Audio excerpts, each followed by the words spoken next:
ଆପଣଙ୍କ ମନ ଦିଦିକୁ କିଏ ଚକୋଲେଟ୍ ଦେଲା ଜାଣିବା ପାଇଁ ଭିଡିଓଟିକୁ ଲାଷ୍ଟ ଯାଏଁ ଦେଖନ୍ତୁ। ଜୟ ଜଗନ୍ନାଥ, ମୁଁ ଆପଣଙ୍କର ପ୍ରିୟ ମନାଲିସା। ସକାଳୁ ସକାଳୁ ଗାଧେଇ ପାଧେଇ ମୁଁ ବାହାରି ପଡିଥିଲି କଲେଜ ପାଇଁ। ଆଉ ସେଇ ସମୟରେ ମୋ ବଡ ମା ଆଣି ମୋ ହାତରେ ଧରି ଦେଇଥିଲେ କଇଁତ। ଯେହେତୁ ମୁଁ ଜଣେ ଝିଅ ଛୁଆ, ସେଥିପାଇଁ କଇଁତଟାକୁ ଆଉ ଲେଟ୍ ନ କରି ମୁଁ ସାରି ଦେଇଥିଲି। ତାପରେ ମୁଁ କାକିଙ୍କ ସହ ଯାଇ କଲେଜରେ ପହଞ୍ଚି ଯାଇଥିଲି।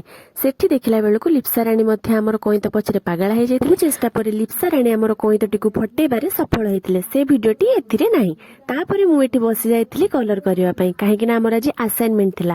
ଆଉ ଆସାଇନମେଣ୍ଟର କଲର ଦାୟିତ୍ୱ ମୋ ଉପରେ ଥିଲା। ସମସ୍ତଙ୍କୁ ରଙ୍ଗ ବୋଳି ସାରିଲା ପରେ ଲେଖା ଲେଖିରେ ମୁଁ ଟିକେ ଧ୍ୟାନ ଦେଇଥିଲି। ଏଇ ସମୟରେ ଚୁଇଁ ଭିଡିଓ କରୁଥିଲେ ଆଉ ମତେ ବହୁ ପ୍ରକାର ହସିବା ପାଇଁ ଚେଷ୍ଟା କରୁଥିଲେ, ଆଉ ମୁଁ ମଧ୍ୟ ହସିଥିଲି। ତାପରେ ପହଞ୍ଚି ଯାଇଥିଲେ ଯାଇ ଆମ ବର୍ଥଡେ ଗାର୍ଲଙ୍କ ପାଖରେ। ଆକ୍ଚୁଆଲି ଆମେ କ୍ଲାସ ସାରି ସାରିଥିଲୁ। ତାପରେ ଆମର ଗୋଟେ ପ୍ଲାନ୍ ହେଲା ଯେ ଆମେ ବର୍ଥଡେ ସେଲିବ୍ରେଟ କରିବୁ। ଡେରି ନ କରି ଆମେ ଯାଇ ପହଞ୍ଚି ଯାଇଥିଲୁ କେକ୍ ସପରେ। ଆଉ ସେଠୁ ଗୋଟେ ସୁନ୍ଦର କେକ୍ ଟେ ଆଣିକି ଆମେ ଆମ ବର୍ଥଡେ ଗାର୍ଲକୁ ସରପ୍ରାଇଜ କରିଥିଲୁ। ହଁ, ଏଇ କେକ୍, ଚକୋଲେଟ, ସରପ୍ରାଇଜ ଏଥିରେ କିଛି ନଥାଏ, କିନ୍ତୁ ଏଇ ଯୋଉ ଆମର ଛୋଟ ପ୍ରୟାସ ଦ୍ୱାରା ଜଣଙ୍କ ମୁହଁରେ ଏତେ ସାରା ହସ ଫୁଟିଲା, ଏଇଟା ହିଁ ଆମ ପାଇଁ ସବୁ କିଛି। ଆପଣଙ୍କୁ ବି ଯଦି କେବେ ସୁଯୋଗ ମିଳୁଛି କାହାରି ମୁହଁରେ ହସ ଫୁଟେଇବା ପାଇଁ, ତାହେଲେ କେବେ ବି ପଛଘୁଞ୍ଚା ଦେବେନି। ଆମେ ସମସ୍ତେ ମିଶି ବହୁତ ସାରା ମଜାମସ୍ତି କରିଥିଲେ। ଆଉ ଏଇ ସବୁ ଭିତରେ ଆମେ ସବୁ ଭୂତ ମଧ୍ୟ ହେଇଯାଇଥିଲେ। ଆଉ ଯୋଉ ଚକୋଲେଟ କଥା କହିଥିଲି, ସେଟା ମତେ ବର୍ଥଡେ ଗାର୍ଲ ଦେଇଥିଲେ।